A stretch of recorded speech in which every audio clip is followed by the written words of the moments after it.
Hello and welcome to the local campaign. With our provincial election just around the corner, today we have the opportunity to meet candidates who are running for your vote in the city of Cambridge. I'd like to thank all of our participants for joining us today. Unfortunately, it is with a little bit of disappointment that the Conservative candidate for Cambridge has chosen not to participate in this forum, and you won't get a chance to hear from that person. However, the podium where they would have been standing remains, and it will remain empty for the duration of our forum today. Our thanks to Rogers TV and their community partner, Citizens for Cambridge, for making this forum happen. Rogers TV will be broadcasting a recording of this forum between now and Election Day on February the 27th at different times. The recording will also be available on YouTube for residents to watch at their convenience. For information on viewing both Cambridge forums on demand, links to candidate information, and more, you can just visit citizensforcambridge.org. Candidates, we understand that as an MPP, you will not be making policy for your party. However, we would like to hear what positions you will advocate for within your party and at Queen's Park. This format will allow for each candidate to give a 1-minute opening statement and then a 1-minute closing statement with no more than 1 minute allowed to provide a response to each of our questions here today. I am under a personal mission to get as many questions asked as I can. So while a minute may seem short, just get to your most important point right away. We've got a clock here that all of us can see. I will be watching as well. And if necessary, I'm sure it won't be, but if necessary, we'll have to cut you off after we go past that minute. Please don't make me seem too rude, okay? Because my mother might be watching as well, and if she is, she wags her finger at me and says, "Michael, don't be so rude to your guests." The candidate speaking order will be alphabetical as you are arranged here on our stage, and then we'll rotate down the line from there. So, alphabetically and beginning with our opening statements, candidate for the Liberal Party, Rob Deutschman, please begin. Thank you, Mike. Thank you, Rogers, citizens of Cambridge, for Cambridge, my fellow candidates, for this opportunity to share our respective platforms and discuss issues of concern for voters. I'm Rob Deutschman, the Ontario Liberal Party candidate. I've been a lawyer and small business operator for 30 years. I was the mayor of North Dumfries from 2010 to 2014, a regional councillor for 6 years. I previously spent 4 years as a board member of Cambridge and North Dumfries Hydro, or Grandbridge, and a member for 4 years of the GRCA. As a current former regional councillor, I had become increasingly concerned about the past 6 years of decline in the key institutions in Ontario under a Doug Ford majority. I could no longer stand on the sidelines and stepped forward to provide the voters with an alternative voice and alternative choice. The Liberal Party has a strong platform focused on you, and my track record shows that I would be a strong voice, a strong advocate as the MPP for Cambridge and North Dumfries. And if I had another minute, I would comment on the fact that the PC candidate, again, has shown disrespect to the people of Cambridge and North Dumfries and not appeared at this debate. Thank you. Thank you very much, Rob. Now for the Green Party, candidate Carla Johnson. Hi. Thank you. Good evening. My name is Carla Johnson. I am the candidate for the Green Party in Cambridge, and I'm honored to be here. Thank you so much for Citizens of Cambridge for organizing this. Thank you for Rogers for hosting it, and for Mike Farrell to be here. There's so many things to talk about tonight. I'm running because I want to change the way we do politics. We have so many issues facing us today and growing, and things are getting worse. And it's time that we change the way we do politics. We need to make sure that it's democratic from the roots all the way to the top, as opposed to the top down. The leaders should not have all the power. The people should have all the power. And people should be over profits. Every single decision needs to be for the people. And I also like to express my disappointment that the Conservative candidate is not here tonight too. I found in 22 when I ran that also the Conservative candidate did not show up at that time either. And it ended up I became very good friends with several of the other candidates because we kept being the only ones showing up together. So I'm here for you. I'm here to listen to the people, and I'm here to learn from others. Thank you. Thank you very much, Carla. I'll remind you we do have an empty podium here on our stage today. Belinda Carajalios, the New Blue Party. Your turn for opening statements. Mike. Good evening, everyone. Thank you to Citizens for Cambridge for having us, and to Rogers TV as well. My name is Belinda Carajalios. I am the New Blue Party of Ontario candidate for this upcoming provincial election on February the 27th. I was the MPP for Cambridge from 2018 to 2022. During that time, I served as the parliamentary assistant to both the Solicitor General and the Minister for Children, Community and Social Services.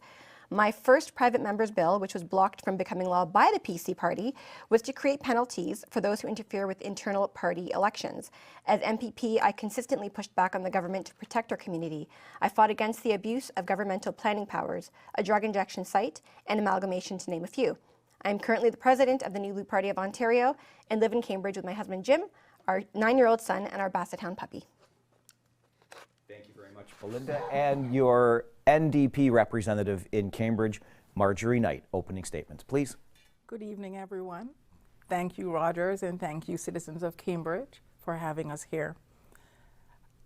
I live and I work in this community. I spend a lot of time with the members of this community who are struggling mightily. I am running for a party, the Ontario NDP, who has solutions to many of these problems. These problems need a bold approach, someone who is not afraid to knock on the door of those in power, someone who is not afraid to stand up and speak my mind and my opinion. In my opinion, the Ontario NDP is the best solution to this problem, and I am here willing, ready, and able to be a part of that solution on your behalf. Thank you. Thank you very much, Marjorie. You've all done a wonderful job of staying on time as we get this underway, so let's dive right into the questions. Moving along alphabetically, since Rob had the first opening statement, Carla Johnson will answer this first question first. And the question is, we're not sure yet if Canada is entering a tariff crisis period with the U.S. or not, but what is your view, Carla, of how the Ontario government has handled this crisis so far, and what approach to this situation would you advocate for? You have a minute. Thank you, Mike. What a superb and timely question. I am very worried about how our sitting government has handled the concern about tariffs. In fact, they've used it simply to call a snap election and put fear in people's hearts about that. Vote for me to protect us from the tariffs, but I haven't really seen a real plan in place. And what I do see is our neighbors around us coming together, looking to help each other. And I see Canadians across the country saying, we're going to bind together, we're going to come together and hold hands, and we're going to get through this together. And that's what I see. I see Canadians and Ontarians actually doing all the work and trying to make decisions without letting the fear of it make them make poor decisions and make them. And I'd like to comment that the Green Party has Mike Schreiner came right away with the policy saying, let's break down provincial barriers so we can get across cross-provincial trading of all of our products and all the services that we do across the country. So that's the number one thing I'd like to see happening. Thank you. Thank you very much, Carla. And Belinda on tariffs. So the Ford government has completely failed us on this. They've done nothing. There were asks prior to this about protecting the border. Nothing was done. Nothing was done until the very last moment. And then if it was so important to have good policy and regulations and laws around our economy and dealing with the tariffs, why are we in the middle of an election? That's the question we should be asking. He should be at Queen's Park right now with the rest of the PC caucus and the other parties figuring this out instead of being in Washington right now. He hasn't maintained a relationship with the states. And so now we are dealing with a threat of tariffs. I'm hoping they're temporary tariffs. What the New Blue Party would do, if elected, is to make it easier for businesses to operate in Ontario, regardless of whether or not there are tariffs, and to strengthen ties with the United States, because clearly there's a lack of respect with the American government and the Ontario government, as our premier never was invited once to work with the president, while we see premiers in other provinces getting the invitation and getting an opportunity to fight for our country. Thank you very much. Marjorie, on the response to tariffs to date and how you would advocate for our approach. I think the Ford government has really failed in the way it has approached this. Having an election now is ridiculous. Asking for a mandate that you already have for another 18 months is absolutely ludicrous. This is a time, and I wanted to point out, this is not the first time we've faced tariffs in this country. The steel tariff came another time, as did the softwood, and we dealt with it. We can deal with this. We need to have a government who right now should be calling all those governors of all the states that we do so much business with that would hurt them as much as it hurts us. We should be dealing with them. And then they can go and deal with Mr. Trump and his government. We need to concentrate on what we're doing here. We need to open up trade amongst all the provinces. And above all, we need to strengthen our food sovereignty, our manufacturing, and what we can do for ourselves. Thank you very much, Marjorie and Rob, on tariffs. Thank you, Mike. The Liberal Party has put forward a number of proposals with respect to this issue. First off, we've have the Fight Tariffs Fund, or as Bonnie Crombie has called it, the F Trump Fund, which is a fund to provide lower interest rate loans to businesses, which is basically government loans to assist them. We've talked about, as many people have, removing interprovincial trade barriers, which is crucial, and I think that's really moving ahead considerably. Finally, takes a crisis to get the right thing to happen. We're also looking to invest in infrastructure across the province, hospitals, education, roads and bridges during this time to keep our people employed and to do what we need to do to improve what we have here, and also promote Buy Canadian, Buy Ontarian, right, or Buy Ontario. The Ford government has used this as, it's a complete fraud with respect to the election and the purpose of the election. They were trying to get this election for a long time, used other reasons, and to cancel your government in the middle of this election, or this tariff crisis, is a disservice to the people of Ontario, and they should be punished for it. Thank you very much, Rob. Okay, moving on to municipal funding and the crisis that exists there. Belinda, we'll start with you on this question. The Association of Municipalities of Ontario has called for a major overhaul of municipal funding, arguing that cities and towns face too many financial demands without enough revenue sources. Do you agree? And if so, how will you push for a better funding plan to support municipalities like Cambridge? Well, first and foremost, I'm concerned about the taxpayer.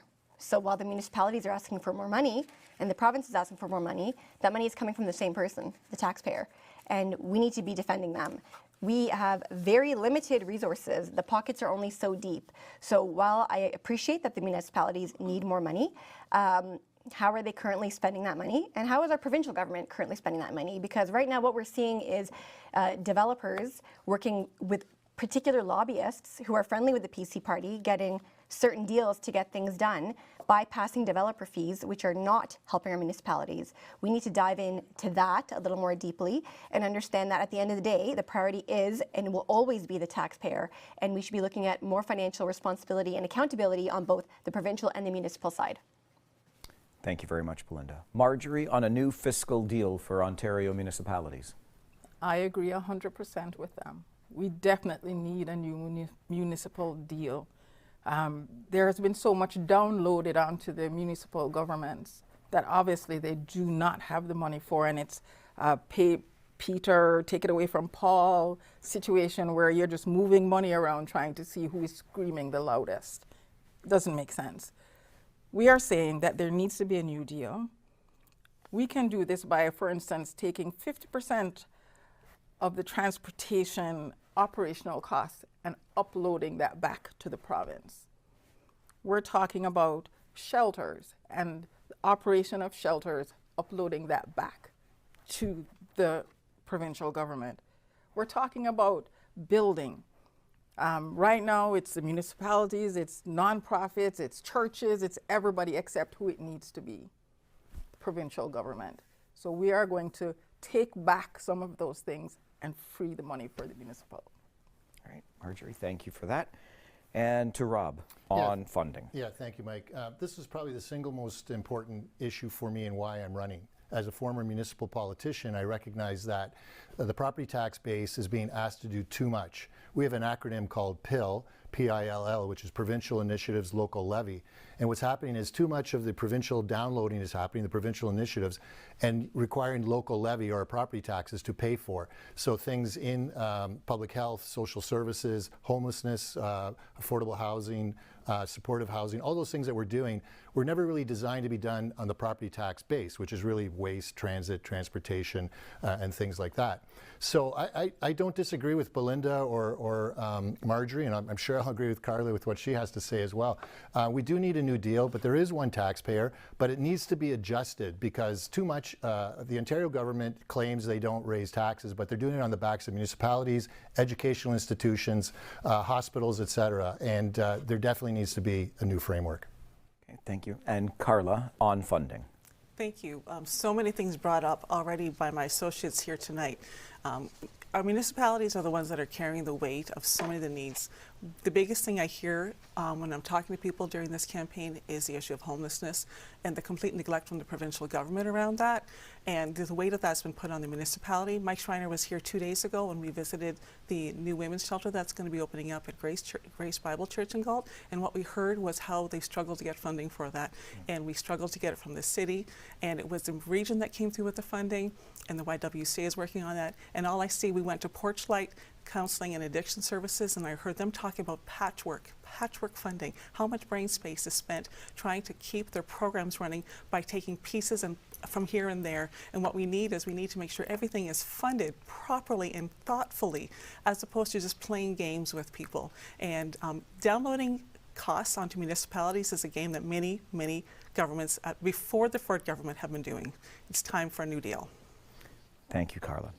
Our next question, Marjorie, you will answer first on harm reduction, and Heart Hub services. Supervised consumption and harm reduction services are evidence-based approaches to reducing overdose deaths. However, Cambridge currently lacks a sanctioned consumption and treatment services site, or CTS. Do you support expanding Heart Hub services to include CTS? Do you support forced addiction treatment? And how will you advocate for Cambridge and beyond about this at the provincial level? I think harm reduction is a very important tool in our toolbox. We cannot help people if we're not where they are at now. We cannot force people into treatment because it will not work. What makes sense is getting people to the point where they will accept help and then go into treatment.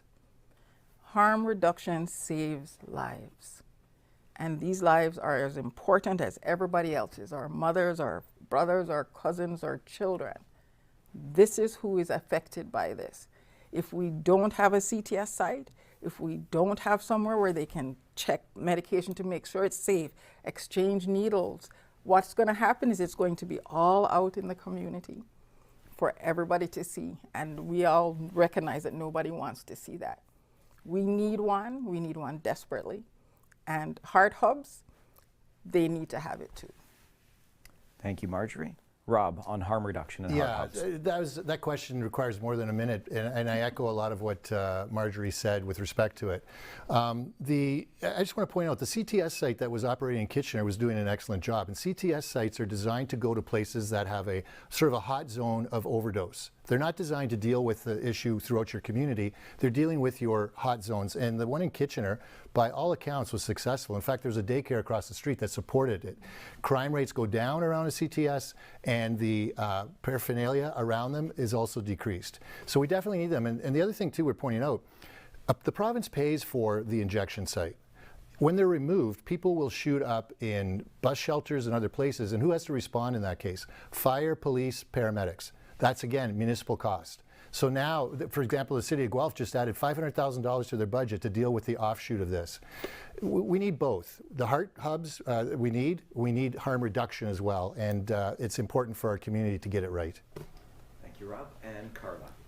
Thank you. I was standing here nodding my head to the things that my associates here were saying already. I remain a staunch, strong supporter of safe injection sites and harm reduction.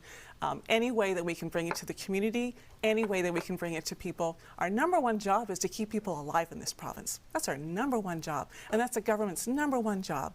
And we don't throw anyone under the bus, as it were, to save money or for the economy. That's a terrible thing to do. We are responsible for every single life, and we are responsible for our most vulnerable, and I remain a staunch supporter of them. I saw firsthand, my niece lived for several years on the streets in Cambridge, and she talked about how she's lived in a couple other cities in the province, and she said Cambridge is the hardest city to live on the streets because there's no support. There was no support when she was there, and it broke my heart. She found her way back, but it was only because of services in other cities that she went to.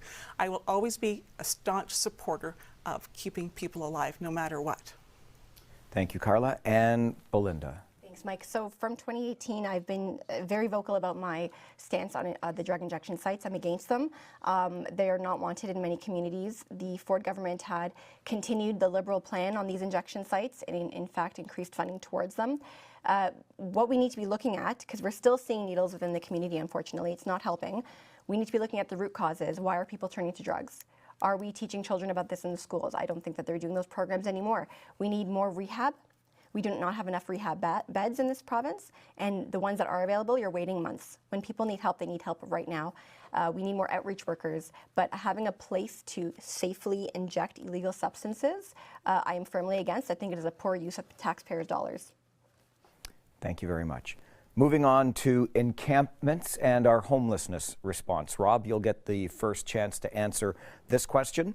Encampments, as you know, have become a growing issue in Cambridge, sparking debates about clearing them versus establishing authorized encampments with basic services. Do you support the forced removal of encampment residents, and do you believe temporary designated encampment sites with sanitation and support services should be explored? Maybe you even have other suggestions.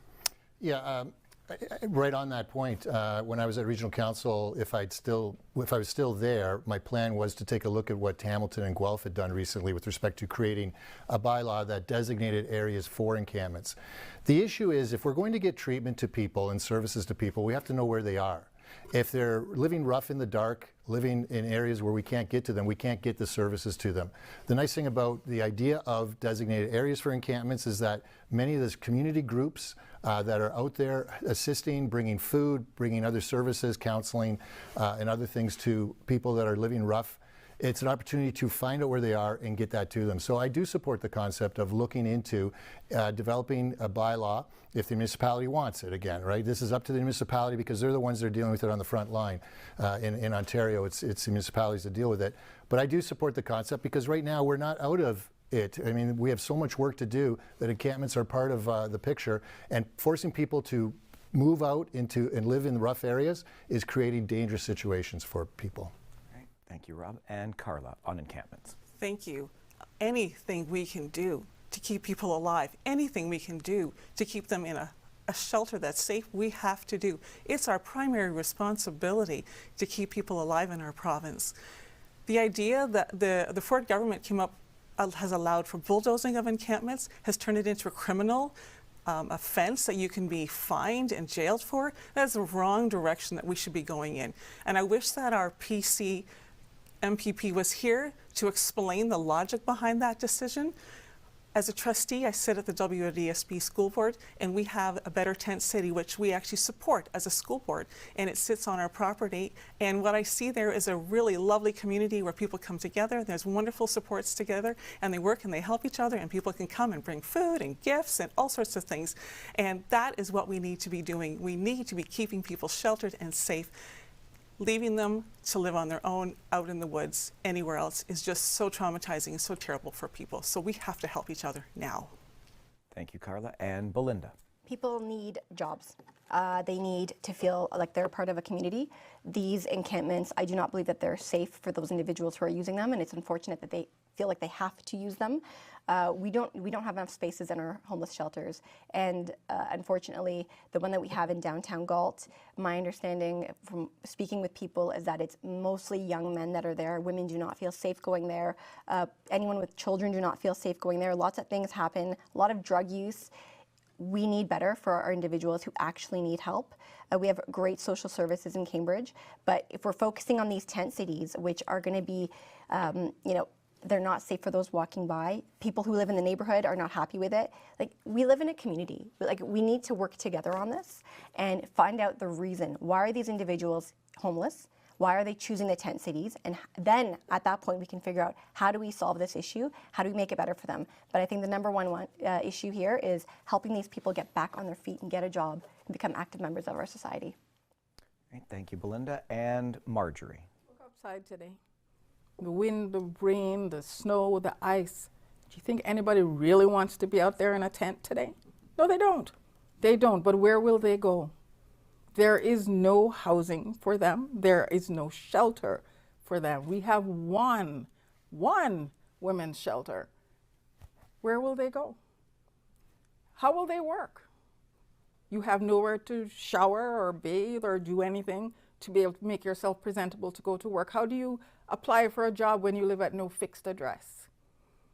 We need housing. But right now what we have are tents. That is what we have. We have people who are disabled who cannot find supportive housing. They are stuck in a tent.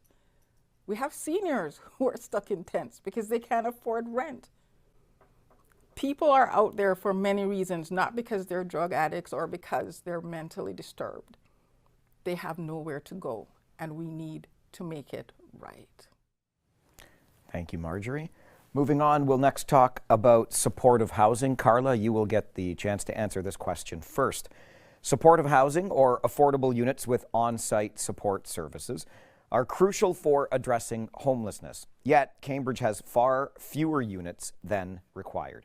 If you agree that this is a priority, how will you push for increased provincial funding for more supportive housing projects in Cambridge? We absolutely need more supportive housing. It's all a part of the continuum of housing and care for everyone. And the first thing is we need to have a provincial government that's going to allow us to do things, that's going to allow us to do the creative things we need to do, as opposed to stopping every idea that's brought forward. I don't understand why the provincial government we have just keeps putting blocks in the way of every opportunity and every idea that is brought forward. There's so many things that we can do, and there are people out there that want to do it. There are people in Cambridge that want to help. It just has to be viable, it has to be supported, and it has to be something that's also going to be supported by our city also. And it needs to be, so it's, again, everyone needs to come together on this. So anything that we can do, because there's so many things that are needed in supportive housing in terms of helping people find food, maintain their medication, make sure that they're safe. There's a number of things that people need to be in these supportive cases. So we absolutely need to start pulling out the stops in every way possible for them. Thank you, Carla. And Belinda. I think we need to note that the PCs have had 6.5 years to fix many of the issues that we're talking about this evening, and supportive housing being one of them. You know, a lot of people think the province, everything should be top down. I think when it comes to supportive housing, it's actually something that's more local. This is something that should be dealt with at a local level, and I say that because our community knows best what we need in our community, where the places should be, where they should be built, what services are needed, what do we have already in the community existing, how can we make those better, how can we add to it. But you know, trying to look for the province to make these decisions, there are how many cities in this province? 400 and I can't remember, 44 I believe it is. And I think the best decision maker for this is definitely municipal, and we need to work as a community to help these individuals. But we need to remember that the PC's had 6.5 years and they've done nothing. And once again, it's another issue that has gotten worse since they've taken power. Thank you, Belinda. And Marjorie. I think one of the most interesting things that I have observed in our community is that the people who are actually building supportive housing and senior housing are the nonprofits, the churches. They're working with people like Indwell who are experienced in building those types of accommodations. They're showing us the way how we get land that we own, we build on it, we use that model where it's a low cost build and a low rent situation, which is what we need. If we build on our own land right now with organizations like Indwell with the experience of building that, how many could we build in quite a short period of time for a low cost to house those people who are now living in encampments? We can do it. Marjorie, thank you. And Rob. Thanks, Mike. In 2022, the Ford government ran under the motto of get it done, and they've certainly not done that. Homelessness is up, food bank use is up, The only thing that's not up is Doug Ford. He's not up to the job of being premier in this province. Definitely it's a municipal matter because Ontario is one of in other provinces, the provinces deal with this and fund it and operate it. But in Ontario, the municipalities are left to their own device. But again, we're back to the funding model, which is not there to assist them to be able to have the resources to do what they need to do. And that's where we have the problem. As the MPP for Cambridge, I would be a strong voice, a strong advocate to try to secure whatever funding we can get. But at the same time, we need a better funding model to get money from the province down to the municipalities because, as was mentioned by other people here, the municipalities are the best situated to know what we need in our community, and we need more supportive housing. That is the answer to a lot of these issues, but we need more cooperation from the province to get the funding down to the municipalities to be able to do the work that needs to be done at the ground level with social agencies. Thank you very much for your responses, and all of you have been doing such a great job of keeping on time. We'll move right along to talk about one of the biggest line items in the Ontario budget. That, of course, is healthcare, along with doctor shortages and hospital wait times. Belinda, we'll start with you on this question. During the last provincial election, promises were made to eliminate doctor shortages, eliminate hallway medicine in our hospitals, and reduce emergency room wait times, in those hospitals. However, these issues persist today and are in fact worsening in many hospitals. If elected, what steps will you take to push for meaningful improvements in our healthcare system? Thanks, Mike. It's true. It's gotten worse under the Ford PCs. Wait time at Cambridge Memorial Hospital could be 7, 8, 10, 12 hours. People are using the emergency room as a walk-in clinic because of the rules we have around people going to walk-in clinics and the threat of being de-rostered from your family physician. If you have a family physician, what we need to do is better recruitment and retention. That is the biggest issue that we have in this province. We shouldn't be waiting 9 months to see a dermatologist or a cardiologist because there aren't enough appointments to go around. People are dying on wait lists. Just recently in the news, they released that people with severe cancers are waiting double the amount of time they should to have surgeries, all under Doug Ford's watch. He promised up and down that he'd get rid of this. No changes have been made. We need to focus on meritocracy in healthcare, hire back those who had lost their jobs due to the COVID-19 vaccination, and we need to increase recruitment and retention for physicians and nurses and PSWs. Thank you, Belinda. And Marjorie. I remember in 2018, Kathleen Wynne proudly said to us all that Ontario has the least per capita payments for its residents. Proudly said so. And it has been proudly carried on by the PC party, which has landed us where we are now. We have no family doctors. We have impossible wait times at the hospital, or ambulances are tied up all the time. What do?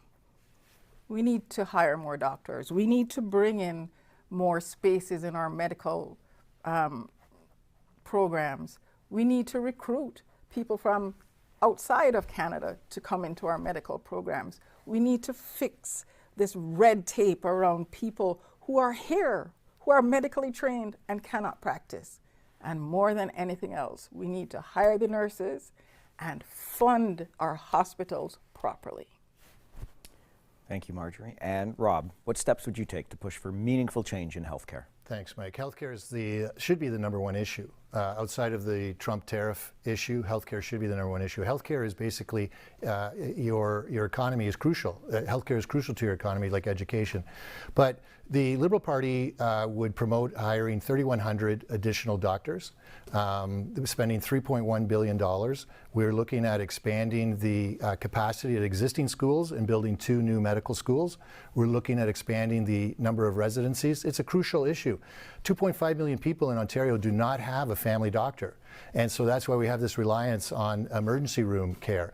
We're also promoting the team approach. Bonnie Crombie was in Cambridge recently, and we took a tour of the Langs Farm Medical Facility to look at the wonderful work that they're doing. They're also out in North Dumfries with the team approach. And so we're looking at ways to expand the number of doctors to make it more efficient for doctors to operate in their medical facilities as well. So it is the #1 issue for the Liberal Party. Thank you, Rob. And Carla. Thank you, Mike. First of all, I want to thank all of our healthcare workers, our doctors, our nurses, the staff at the hospitals, the staff in our clinics around the city, and the doctors working out of their offices. I want to thank you all because what I see every day is all of you are making a broken system work. It is your kindness, it is your generosity, it is your strength and fortitude of spirit, and your belief and your desire to help people that is keeping a very broken system together. And it's a broken system that's getting worse and worse, and I sure wish that our Conservative MPP was here to explain why very little, if anything, has been done to make things better for the people, because there are solutions. I was recently in the hospital dealing with my mom on an issue, and the doctors were saying, we have lots of ideas. We have lots of ideas how this can be improved. And we're not even asking for more money. We have lots of ideas. Come and talk to us. So thank you to those of you who are on the front lines. We know you're the ones keeping it together, and we know you are the people we need to go to find out our solutions too. Thank you very much, Carla. Okay, let's move on to regional amalgamation. And Marjorie, we will start with you on this. There was even a movement in the last several years to eliminate some regions in this province. Some say in Waterloo Region we are over-governed with about 60 elected representatives and 7 municipal governments plus regional government, raising serious concerns about inefficiency and cost. Some further then believe that amalgamation would streamline governance, while others fear a loss of local representation. What is your position, Marjorie, on regional amalgamation, and would you push for changes at Queen's Park? I have heard often this question about amalgamation. And I have sat and spoken to many people in my community about amalgamation and what are the thoughts. And while a lot of people are saying yes, that they do believe that this would streamline certain services that could be provided, they are very concerned about the loss of local input. I know people always say that Cambridge whines all the time, but we whine for a reason. Because most people, I believe it was on your show once, you said that, you know, driving down that hill, and you just wanted to turn back because it's such a, well, you know, that's the problem. People don't even come down to Cambridge to see what's happening there. So yes, it's a valid concern. And until that can be alleviated, we're not sure. I love you, Preston. I want to give you a big hug. Rob, on regional amalgamation. And I hear you, you say some say that we're overgoverned, and you may be referring to a morning talk show host that we all hear from time to time. Amalgamation is a difficult issue. I mean, certainly Cambridge. I mean, if you want to know what's the impact of amalgamation, take a look at Cambridge, right? It's been, what, 50 years? There's still very much the Preston, Galt, Hespeler identity. So from that perspective, one could say, the individual areas still maintain their identity, which is often a concern that people have. But at the same time, looking at it, do they feel that Cambridge in and of itself is a success? There's lots of great things about Cambridge. You know, it's a wonderful community, a beautiful community. Cambridge is a jewel in the region, and I think what they've been lacking is the whole issue of strong advocacy. You know, we have an MPP who's not here today. Many people say they don't see their MPP in the community. Well, we're not even seeing him here tonight when he has an opportunity to speak to the people. And strong advocacy and working out what is needed and listening to the people and understanding what they want, that's how we arrive at issues like amalgamation or not amalgamation. It's a very difficult issue, though. And Carla. Thank you. I think I'm just going to say that I'm not a fan of amalgamation. I'm a fan of having local representation. And yes, it makes for a little heavier, a little top heavy in terms of government and management, but at the same time, it is more democratic.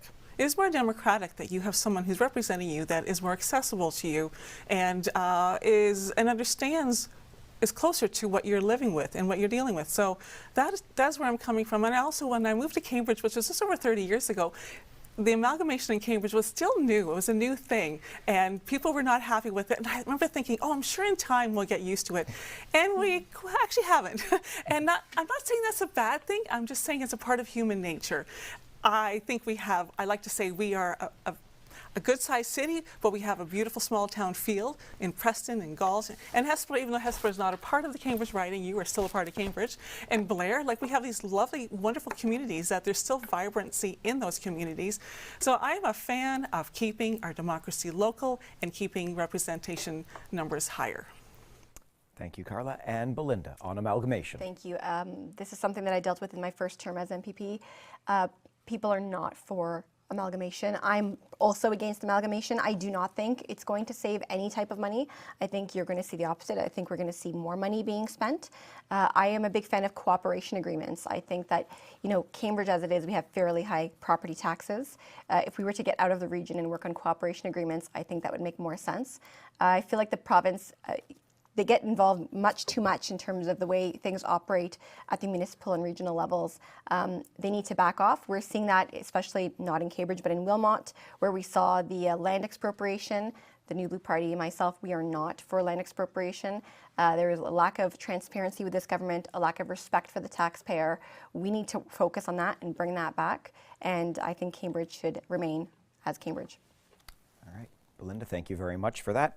Let's move on to another healthcare question, public versus private. And Rob, we'll start with you.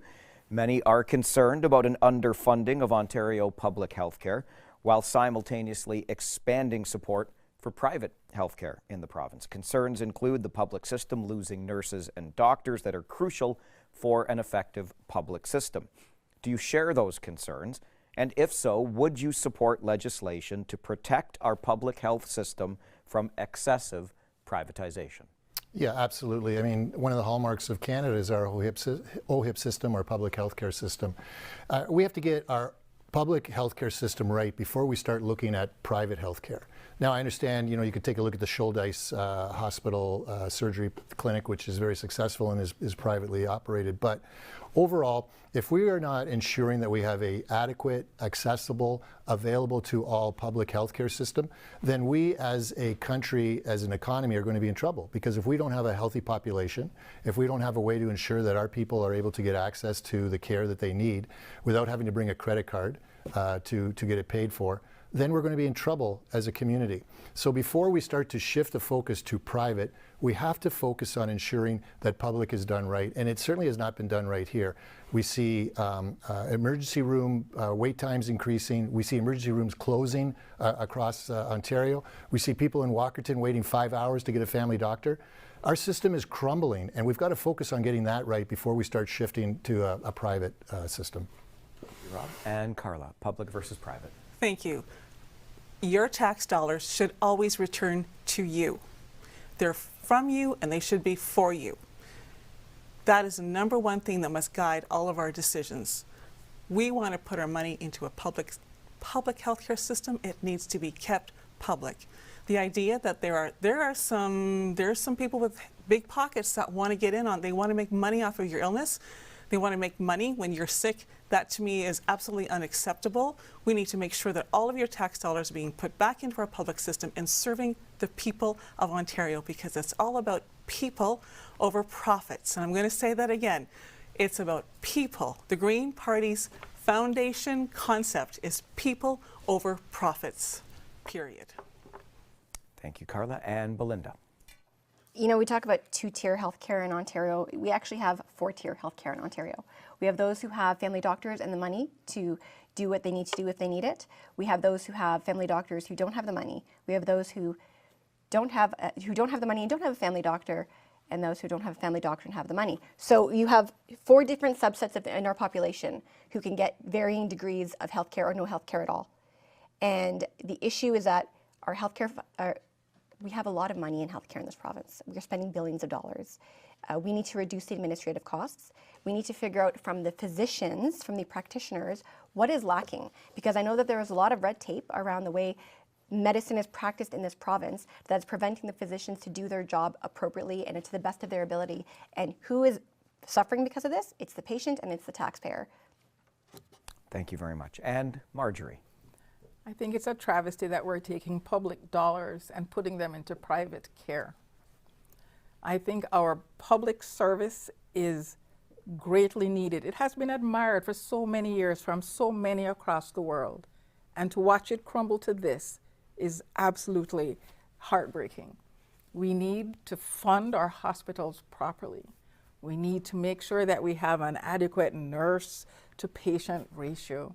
We can't do that when private hospitals are overpaying nurses or paying them what they're worth at least and taking them away from the public system. Everything that happens in that private system is taken away from our public system. We must deal with that. We must fund our public hospitals appropriately. We must make sure we have the staff in there, medical technicians, nurses, doctors, PSWs. Everybody needed in that hospital needs to be funded appropriately, not the private. Thank you, Marjorie. Okay, let's move on and talk public transit. Carla, you will answer this question first. Plans for the extension of LRT into Cambridge and GO train service to Guelph are being worked on but remain unconfirmed. Do you support these transit expansions? And if so, will you advocate for the necessary provincial funding to make them happen? 100%.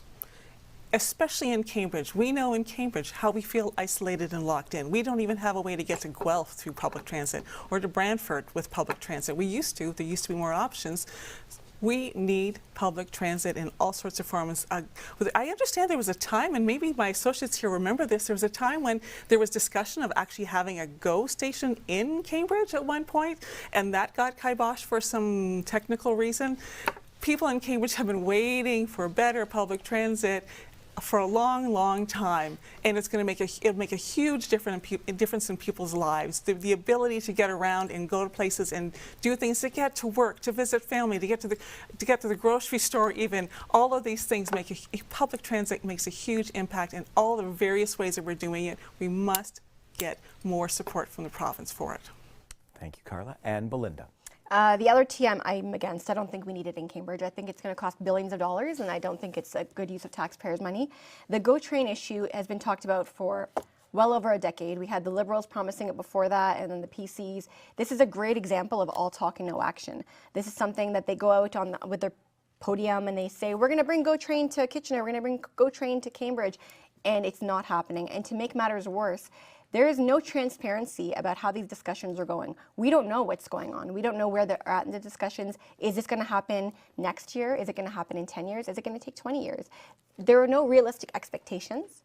And so once again, Cambridge is left in the dark when it comes to any of our transportation. So, we've got the 401 that they're working on. That ramp to the 401 East coming off of Shawns Hill has been closed for 4 years now, right? They have no respect for the city of Cambridge. When we have an MPP who, while he's not even here, or the incumbent, I should call him, while he's not here, he's not fighting for us on these issues either. Thank you, Belinda. Marjorie, on transit. We talk about the environment, and we talk about moving people, and we talk about trains and electricity, and we want to move people, but we aren't moving anything in Cambridge. The LRT, we were told phase 2 was coming. We have watched it grow to over $2 billion for it to come to Cambridge. We've talked 30 years ago when Catherine McGarry was the transportation minister in the Liberal caucus. We were promised GO trains to Cambridge. Has never happened. Well, I am definitely on that train to get more transportation for Cambridge. We have to have it. We have people who work in Guelph, in Brantford, in Toronto, and we need to get people off that 401. We need to have real public transit, and it's time that it was done, and we're going to do it. Thank you, Marjorie. And Rob. Thank you. I have good news for Marjorie and everyone else. I'm going to hitch my caboose to Marjorie's train. The ION is going to happen in Waterloo Region. It absolutely is going to happen. The Bonnie Crombie and the Liberal Party is committed to funding the second stage of the extension. As a former regional councillor, I was at the table there for the discussions. They're going through the business case now, but I can assure you that all of the councillors virtually are in support of extending ION down. When I was on regional council, I ensured that the Pine Bush Station was considered for GO from a GO train, that there was land sufficient to create a station to go from there to Guelph. And in fact, Guelph City Council just in the past day or two, just sent a letter to Metrolink supporting the extension of the GO line from Cambridge to Guelph. They're in support of that. So it's going to happen. Liberals have committed to it. They've also committed to funding 2-day, all-day GO. And so it's good news for Cambridge. But like we said, you need strong advocacy. We haven't heard from our local MPP on these issues, but we need strong advocacy at Queen's Park to support what's going on here municipally at the region. All right, Rob, thank you for that. Thank you all for your answers on public transit expansion. Let's next talk about affordable housing. And Belinda, you will get the chance to answer this question first. Critical affordable housing projects frequently face opposition from residents, which can slow or even outright stop development. What measures do you believe the province should take to support municipalities in increasing affordable housing options and overcoming NIMBY resistance? Well, first, I want to reiterate that we are against expropriation. We believe in transparency with the taxpayer. The cost of housing is up, right? We all know this, and it's because of the PC's industrial carbon tax. While Doug Ford pretends that he's against a carbon tax, he's actually introduced his own Made in Ontario carbon tax.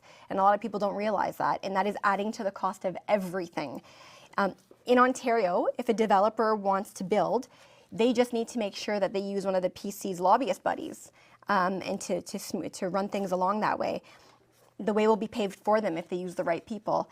Meanwhile, everyday people who want to build a home on their own property or expand their home or to create a multi-residential unit, they're dealing with red tape and delays.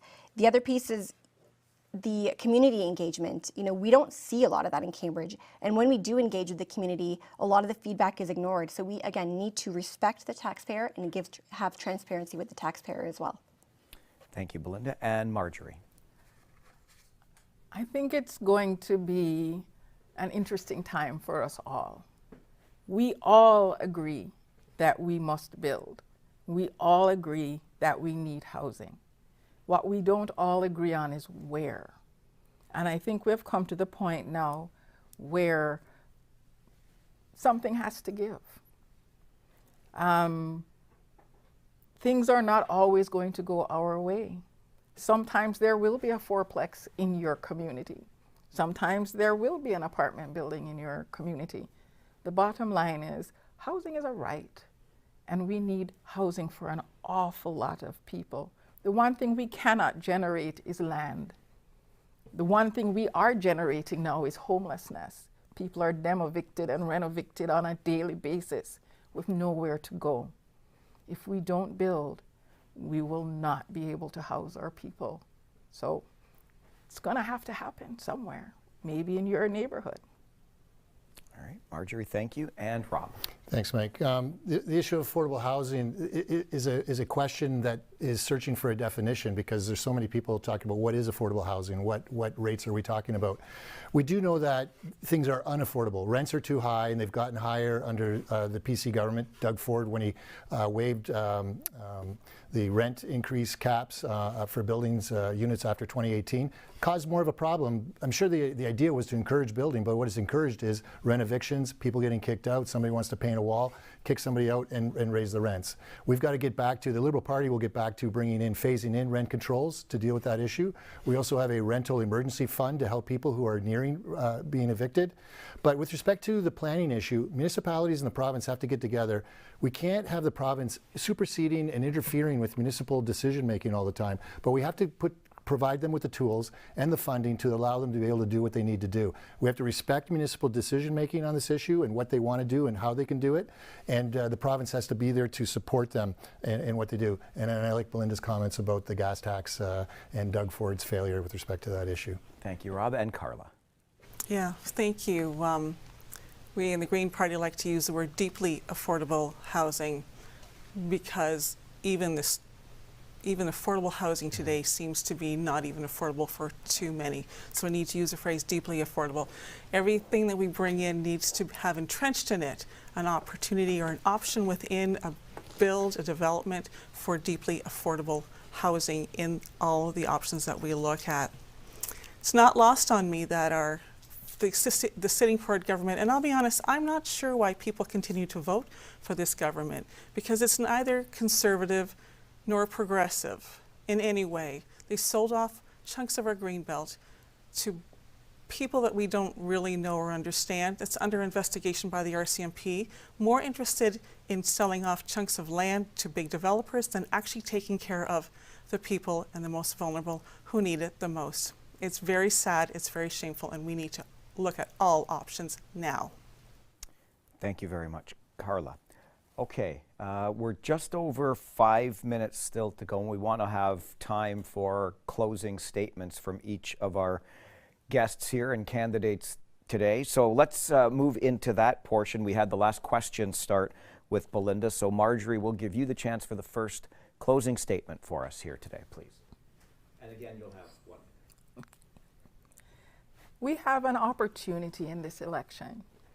We didn't ask for the election, and boy, we are complaining about this election. Snow and ice and difficulties getting around, but guess what? We have an opportunity. We have an opportunity to make changes in the way things are done. For the last 15 years, we've been going liberal, conservative, and things have not gotten better. And it leads me to think about that definition for insanity, where you keep doing the same thing over and over and expect something different. It's time to reach for something different. I live in this community. I work for this community. I feel for this community, and I am ready to be the change that you need. With the Ontario NDP and Marjorie Knight, we're ready. Thank you very much, Marjorie. And Rob. Thank you. I want to thank Rogers, Citizens for Cambridge, and my fellow candidates for the opportunity to share the platform of the Ontario Liberal Party and discuss issues of concern for the voters. And you can find more information about me, Rob Deutschman, my policy positions, and the platform of the Ontario Liberal Party at rob4mpp.ca. I just want to leave you with this. We're in the middle of an economic crisis with the United States. We're in the beginnings of a tariff war that will have a devastating impact on the Ontario economy. And in the middle of this crisis, Doug Ford, who had 2 more years remaining in a majority government, terminated his government and called this needless, unnecessary election for one sole selfish purpose: to get himself reelected. Doug Ford is looking out for himself. After 6 years, it's clear he's not looking out for you. The Ontario Liberal Party is the platform to start to turn around the decline that we've suffered in Ontario. On February 27th, send Doug Ford a message. Tell him that in 2022, he didn't get it done as he promised in 2022, and vote Liberal. Thank you. Thank you, Rob. Carla. Thank you. In all my conversations with people, I say I'm here to change the way we do politics. And with all due respect to my cohorts here today, the Green Party has a different approach to leadership, and I think that's the key to making our province run better, and that is all the other parties. The reason our Conservative MPP incumbent is not here tonight is because he's been told by the leader not to come. That was a decision that was made top down, and a good MPP has to follow their leader. So what you're doing when you elect someone who has and I'm just going to say it, the other parties all have followed the leader. When you elect an MPP for those parties, you're electing somebody who's going to be a follower. With the Greens speak for the community. They speak with an independent voice. We don't follow the leader. When we go to make decisions, when votes are made, we're not told how to vote. The other parties are told how to vote. And I just want you to know that's a key thing about the Green Party that a lot of people aren't aware of. And that is when you elect a Green MPP or an MP, you are electing someone who is going to be a leader where the other parties are followers. Thank you. Thank you, Carla. And Belinda. Thank you. I think my track record speaks for itself in that I definitely did not follow any leader in my political career. If the New Blue Party is elected to the provincial legislature, we would bring several priorities with us, including halting corporate welfare to the EV industry and any climate initiatives, getting tough on the border, stopping drug smuggling, and ending woke DEI policies in government and the education system. What I wouldn't do is let corporations take advantage of Ontario taxpayers by giving no strings attached subsidies to corporations that have the right to shut down anyway and leave whenever they want. Doug Ford has been doling out corporate welfare checks to companies, and they pick up and they leave afterwards. You will not see any of this with the New Blue Party of Ontario. So on February 27th, vote for change, vote for common sense, vote for integrity. Vote for me, Belinda Carahalios with the New Blue Party, and let me represent you once again at Queen's Park. Thank you. Thank you very much, Belinda. I want to echo what our candidates have said this evening with our thanks to our colleagues here at Rogers TV and particularly our community partner, Citizens for Cambridge, for making this forum possible. I want to remind you of the time that these candidates have given to answer questions important to you in Cambridge and North Dumfries. The names you will see on a ballot when you go to vote on February 27th, Marjorie Knight with the Ontario NDP, Rob Deutschman, the Ontario Liberal Party, Carla Johnson with the Ontario Greens, and Belinda Karahalios with the New Blue Party of Ontario. The invitation was extended to the Ontario PC candidate, and that invitation was declined, and that's why they are not represented for us here today. Thank you very much for joining us. Please make sure you go out and vote on February the 27th.